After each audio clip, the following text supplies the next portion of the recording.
just wait a minute, Mr. Postman. Wait, Mr. Postman. Please, Mr. Postman, look and see. Oh yeah. There's a letter in your bag for me. Please, Mr.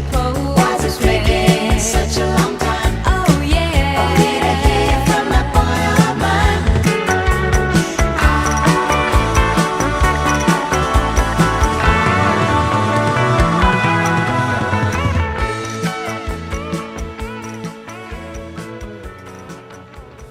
Welcome back to AM 700 KSEV, the Open House Radio Show. Our number 281-558-5738. Time for our mail call segment. And we had a number of questions in the last week, and a couple of things that I wanted to make sure and point out. Some of the questions that have been coming in are contractual questions, and obviously I'm not an attorney, don't claim to be one. So if I say to you the best thing that you can do is go and talk to an attorney about this, it's not because I'm trying to duck the question or get away from the question. It's just that there are just so many things that are involved in your individual situation that you really need to talk to an attorney about it. So we can talk about very general things here on the show. More than happy to do that. 281-558-5738 is a good way to do that. Or you can send us your question by email, openhouseradio@yahoo.com. Like this question that came in says, I would love to take advantage of the low rates and prices right now, but I would need to sell my existing home first. I could not sell my home for what I owe. Would a short sale be a possibility for me? And the short answer to that short sale question is a short no.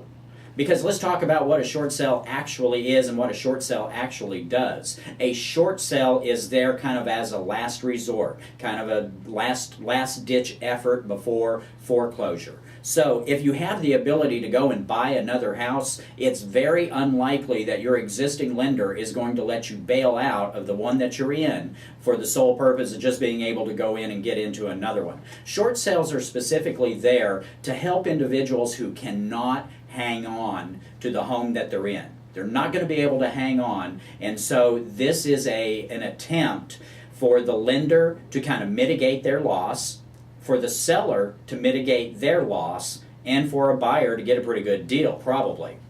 So the way this works is that the lender is only going to consider a short sale in the event that they think the next step is going to be foreclosure. And for those of you that don't know exactly what a short sale is, let's explain it really quick. If you are a person that owes $200,000 on your home and you went to put it on the market to sell it, but because of the market conditions being the way that they are right now, you could only sell that house for, say, $190,000, then that sale will not net enough to pay off the existing lender. The existing lender still has a $200,000 exposure on that home. You could only sell it for $190,000, and the only way that the lender is going to allow that sale to happen is if they feel like the next step, if you don't get that home sold, is going to be foreclosure, and then they're going to have to lose even probably more money by foreclosing on the home, turning around, putting it on the market, and selling it as not a distressed property, but one that is a foreclosure. And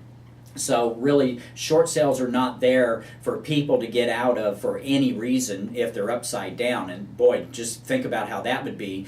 Recent statistics say that almost 40% or maybe up to 40% of all homes in the United States right now are below their market. The market value is below what they owe. They are underwater. 40%. Can you imagine if 40% of all homeowners hit their lender up and said, hey, I want out of this deal, and expect the lender to make up the difference? It's not going to happen. It's only going to happen if the lender feels like that the next step is going to be foreclosure. Just think of it, if you go and buy a stock, and that stock loses value, you can't go back to the broker that you bought it from and say, hey, I just want out. Give me back what I had put into it. It's not going to work that way. Houses don't work that way either. It really truly has to be a distressed situation before the lender is going to allow that to happen. And they check it out. You're going to have backup. You can't just merely say to them, I just can't hang on anymore. They're going to be checking you out. They're going to check out your income. They're going to check out your assets. They're going to check out